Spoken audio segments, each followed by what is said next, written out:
എൻ്റെ പേര് അലൻ ഐസക്. ഞാൻ ദുബായിലാണ് വർക്ക് ചെയ്യുന്നത്. ഞാൻ ലാസ്റ്റ് 4 to 5 years ദുബായിലായിരുന്നു. 2021 എൻ്റെ മാരേജ് കഴിഞ്ഞത്. ഞാൻ ദുബായിലൊക്കെ തിരിച്ചു വന്നു. അപ്പോൾ ഫാമിലിനെ കൊണ്ടുവരാനൊക്കെ ആയിട്ടും ഫ്ലാറ്റ് മേടിക്കാനായിട്ടും ലോണൊക്കെ എടുത്തിട്ടുണ്ടായിരുന്നു. അപ്പോൾ അതിന് വേണ്ടിയിട്ട് എനിക്ക് കുറച്ചും ഹയർ സാലറി ആയിട്ട് ജോബ് വേണമായിരുന്നു. അതിന് വേണ്ടിയിട്ട് എനിക്ക് ഡ്രൈവിംഗ് ലൈസൻസ് ഉണ്ടായിരുന്നില്ല. അപ്പോൾ ഞാൻ UAE ലൈസൻസിന് വേണ്ടി അപ്ലൈ ചെയ്തു. അങ്ങനെ ചെയ്തുകൊണ്ട് ഇരിക്കുമ്പോൾ കയ്യിലാകെ ലിമിറ്റഡ് ക്യാഷ് ഉണ്ടായിരുന്നുള്ളൂ. അപ്പോൾ ഞാൻ ഡ്രൈവിംഗ് ലൈസൻസിന് ഫസ്റ്റ് അറ്റംപ്റ്റ് പോയി, സെക്കൻഡ് അറ്റംപ്റ്റ് പോയി, തേർഡ് അറ്റംപ്റ്റിലാണ് ഞാൻ ടെസ്റ്റും പാർക്കിങ്ങൊക്കെ പാസ്സാണ് തന്നെ. അങ്ങനെ ഫൈനൽ ടെസ്റ്റിന് സമയത്ത് വന്നപ്പോൾ എൻ്റെ കയ്യിൽ ഞാൻ സെക്കൻഡ് അറ്റംപ്റ്റിന് വേണ്ടി പോയി. അപ്പോൾ അത് ഫെയിലായി. അപ്പോൾ ഞാൻ ആ സമയത്ത് വൈഫിൻ്റെ കയ്യിൽ ഉപ്പുണ്ടായിരുന്നു, കൃപാസിൻ്റെ ഉപ്പുണ്ടായിരുന്നു. ഞാൻ വൈഫിനോട് പറഞ്ഞിട്ടുണ്ടായിരുന്നു എക്സാമിന് പോകുന്നതിന് മുമ്പ് ഉപ്പ് അവിടെ വിതറിയിട്ടിട്ട് വേണം ടെസ്റ്റിന് പോകാനായിട്ടെന്ന് പറഞ്ഞിട്ടുണ്ടായിരുന്നു. അപ്പോൾ ഞാൻ പാർക്കിംഗ് എടുത്തു. ഒരു ചെറിയ മിസ്റ്റേക്ക് കൊണ്ട് പാർക്കിംഗ് ഫെയിലായി. ഇപ്പം നെക്സ്റ്റ് സ്റ്റെപ്പിന് പോകാനായിട്ട് എൻ്റെ കയ്യിൽ ക്യാഷ് ഇല്ല. ഇപ്പം ഞാൻ മാതാവിനോട് ഇങ്ങനെ പ്രാർത്ഥിച്ചേ, മാതാവേ ഞാൻ ഇവിടം വരെ എത്തിയിട്ടുണ്ട്, എനിക്ക് നെക്സ്റ്റ് സ്റ്റെപ്പ് ലൈസൻസ് വേണമെങ്കിൽ ഇത് പാസ്സാവണം, എന്തെങ്കിലും വഴി കാണിച്ചു തന്നോ എന്ന് പറഞ്ഞു. അപ്പോൾ ഞാൻ സിസ്റ്റത്തിന് നോക്കിയപ്പോൾ ടെസ്റ്റ് കഴിഞ്ഞ് ഞാൻ ക്യൂബിക്കിൽ വന്ന സിസ്റ്റത്തിൽ നോക്കിയപ്പോൾ Alan Isaac has fail for the test എന്ന് കണ്ടു. അപ്പോൾ ഞാനിങ്ങനെ പ്രാർത്ഥിച്ച് കഴിഞ്ഞ് ഞാൻ വീണ്ടും നോക്കിയപ്പോൾ സിസ്റ്റം ഒന്ന് ഫ്ലിക്കർ വന്ന് രണ്ടാമത് സിസ്റ്റം കാണിച്ചു Alan Isaac passed for the exam എന്ന് കാണിച്ചു. അപ്പം ഞാൻ എൻ്റെ കണ്ണുകൊണ്ട് കണ്ടാണ് ഞാൻ ഫെയിലെന്ന് പറഞ്ഞ് വന്ന സാധനം മാതാവേ എന്ന് വിളിച്ച് കഴിഞ്ഞ് വീണ്ടും ഞാൻ കൃപാസനൻ്റെ എൻ്റെ കഴുത്തിൽ കാശ് രൂപം ഉണ്ടായിരുന്നു. കാശ് രൂപം ഇങ്ങനെ പിടിച്ചിട്ടാണ് ഞാൻ മാതാവിനെ പ്രാർത്ഥിച്ചത്. അപ്പോൾ അത് കഴിഞ്ഞ് അപ്പം തന്നെ എനിക്ക് പാസ് എന്ന് പറഞ്ഞ് റിസൾട്ടും വന്നു. അതെല്ലാം കഴിഞ്ഞപ്പോൾ എനിക്ക് വേറെ ജോലി കിട്ടി, അപ്പോയിൻമെൻറ്റ് ലെറ്റർ എല്ലാം കിട്ടി. അപ്പോൾ ഞാൻ കമ്പനി ചോദിച്ചിട്ടുണ്ടായിരുന്നു. അത് നല്ല ഹയർ ബെറ്റർ ജോബായിരുന്നു, ബെറ്റർ കമ്പനിയും കൂടിയായിരുന്നു, ഡ്രില്ലിംഗ് കമ്പനിയായിരുന്നു. അപ്പോൾ ഞാൻ അവരോട് ചോദിച്ചു വിസ എപ്പോൾ പ്രോസസ്സ് ചെയ്യുമെന്ന് ചോദിച്ചു. അപ്പോൾ അവർ തന്നെ as soon as you join for the company you will be getting visa soon എന്ന് പറഞ്ഞു.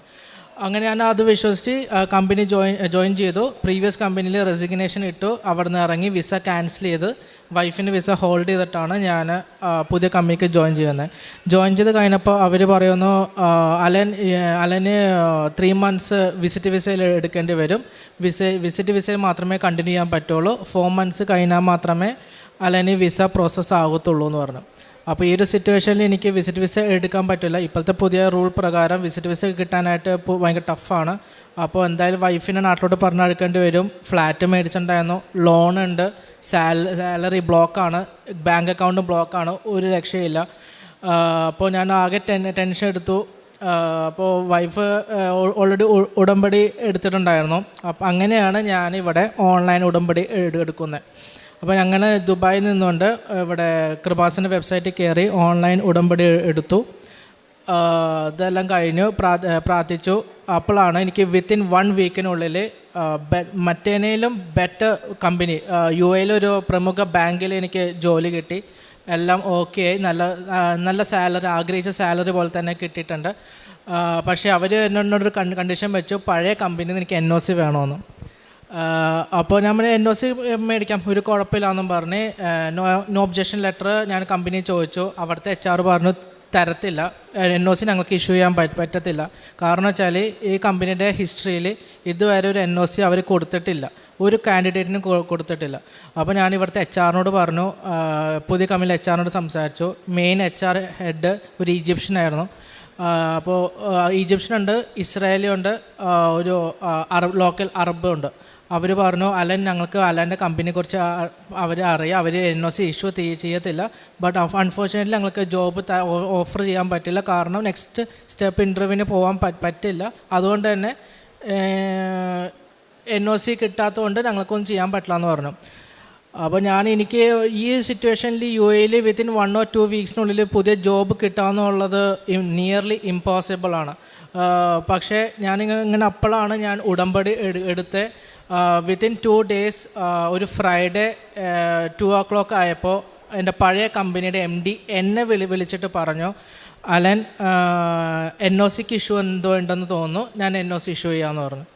അപ്പോൾ ഇത് ഞാനിങ്ങനെ HR പറഞ്ഞപ്പോൾ HR പറഞ്ഞു ഇല്ല, ഒരിക്കലും അങ്ങനെ ചെയ്യാൻ പറ്റത്തില്ല എന്ന് വീണ്ടും അവർ പറഞ്ഞു. ഞാൻ MD സാർ ഇങ്ങനെ പറഞ്ഞിട്ടുണ്ട്, അപ്പോൾ എനിക്ക് NOC തരാമെന്ന് പറഞ്ഞു. അപ്പോൾ എൻ്റെ മെയിലിൽ അന്ന് 6 o'clock വൈകുന്നേരം 6 മണിക്ക് എൻ്റെ മെയിലിൽ MD ഡയറക്റ്റ്ലി എനിക്ക് NOC ലെറ്റർ തന്നു.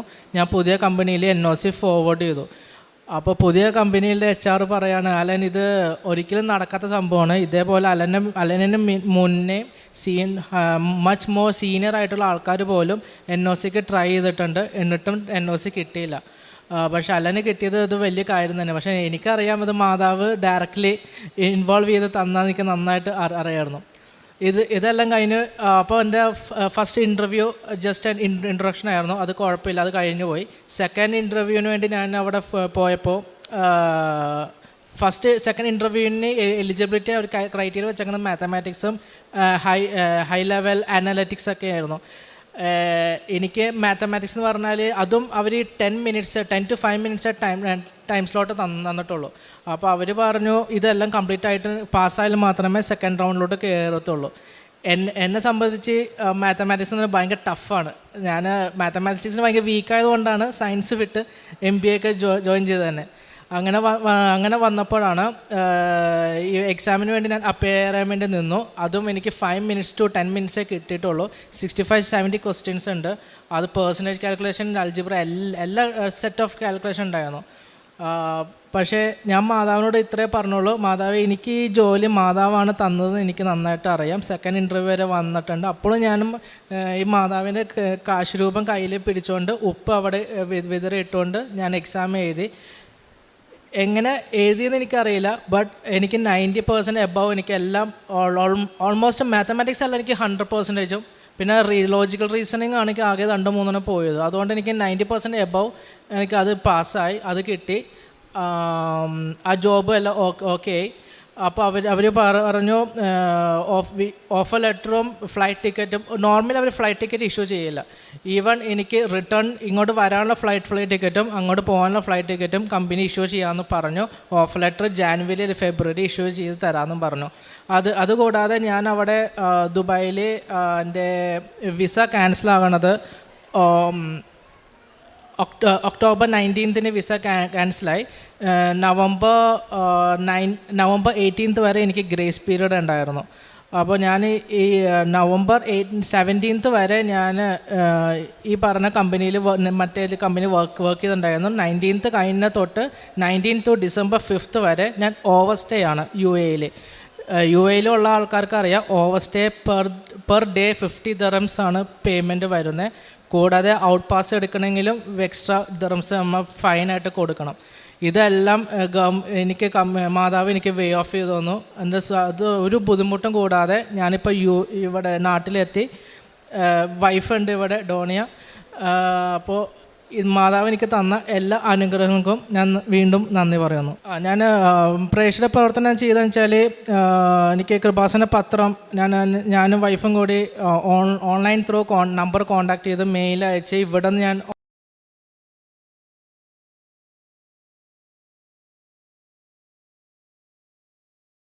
സൺഡേ 2 o'clock മലയാളം കുർബാന ആ പള്ളിയിലുള്ള എവറി സൺഡേ ഉണ്ടായിരുന്നു. അപ്പോൾ ഞങ്ങൾ കൃപാസന പത്രം മേടിച്ച് അവിടെ ഞാനും വൈഫും കൂടി കൊടുക്കുമായിരുന്നു.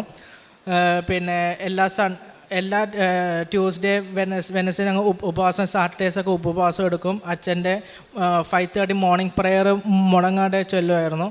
പിന്നെ ഈവനിങ്ങും മോർണിംഗും ഉള്ള മോർണിംഗ് പ്രെയർ എല്ലാം ചൊല്ലി പ്രാർത്ഥന എല്ലാം ചൊല്ലിയിട്ടാണ് ഓൺലൈൻ ഉടമ്പടി ഞങ്ങൾ കണ്ടിന്യൂ ചെയ്തത്. ഉൽപ്പത്തിയുടെ പുസ്തകം 17-ാം അധ്യായം 1-ാം തിരുവചനം അരുളി ചെയ്യുന്നു, സർവശക്തനായ ദൈവമാണ് ഞാൻ, എൻ്റെ മുൻപിൽ വ്യാപരിക്കുക, കുറ്റമറ്റവനായിരിക്കുക. ഇത് അബ്രാഹത്തോട് ദൈവം പറയുന്ന തിരുവചനങ്ങളാണ്. ഇന്ന് ഉടമ്പടിയെടുത്ത് ഉടമ്പടിയിലൂടെ ജീവിതം നയിക്കുമ്പോൾ തങ്ങളുടെ ഉടമ്പടി ജീവിതത്തിലൂടെ മാത്രം തങ്ങൾക്ക് കിട്ടിയ കൃപകളായിട്ട് ഓരോന്നും ഇവിടെ ഓരോ മക്കളും പങ്കുവയ്ക്കുന്നു. അവരുടെ ജീവിതത്തിൽ അവരെങ്ങനെയാണ് ദൈവത്തെ പിന്നീട് ഏറ്റുപറയുന്നത്, തങ്ങളുടെ ജീവിത സാഹചര്യങ്ങളിൽ അതിനുള്ള മാർഗങ്ങൾ ഓരോ വ്യക്തികളും കണ്ടുപിടിക്കുകയാണ്. അങ്ങനെ പ്രേക്ഷിത പ്രവർത്തനമൊക്കെ ചെയ്യുന്നതിന് ഈ മകൻ എത്രമാത്രമാണ് താല്പര്യം പ്രകടിപ്പിക്കുക. പിന്നീട് അതുമൂലമൊക്കെ തൻ്റെ ജീവിതത്തിൽ തനിക്ക് എങ്ങനെയാണ് ഒരു ജോബ് ദുബായിൽ ജോബ് ലഭിക്കുന്നതും, അതുപോലെ ജോബിന് തടസ്സങ്ങളുണ്ടായിരുന്നു. ഒരാഴ്ചയ്ക്കുള്ളിലാണ് ജോബ് ലഭിക്കുക. തൻ്റെ വിസ എക്സ്പയറിയൊക്കെ ആയ ആ സമയത്ത് അവിടെ തുടർന്ന് പോകുന്ന സാഹചര്യങ്ങൾ, അതിനുള്ളിൽ ജോബ് ലഭിക്കുക എന്നുള്ളത് വളരെ റിസ്ക് ആയിട്ടുള്ള കാര്യം തന്നെയാണെന്ന് ഈ അനുഭവ സാക്ഷ്യത്തിലൂടെ തന്നെ നമുക്ക് മനസ്സിലാക്കാൻ കഴിയും. എന്നാലും ആ സാഹചര്യത്തിൽ ഈ മകന് ജോബ് ലഭിക്കുന്നുണ്ട്. അതുപോലെ NOC പഴയ കമ്പനിയിൽ നിന്ന് റിസിഗ്നേഷൻ വേണം, അവിടെ നിന്നുള്ള പേപ്പർ വർക്കുകളെല്ലാം തനിക്ക് ലഭിക്കണം. ഇതൊന്നും ഒരിക്കലും ഒരു സാഹചര്യവുമില്ല. കമ്പനിയുടെ തന്നെ ചരിത്രത്തിൽ ഇങ്ങനെയൊന്നും നടന്നിട്ടില്ല എന്ന് പരിചയമുള്ളവരും ഒക്കെ തന്നോട് പറയുന്നതായിട്ടാണ് അലൻ നമ്മളോട് പങ്കുവെച്ചത്.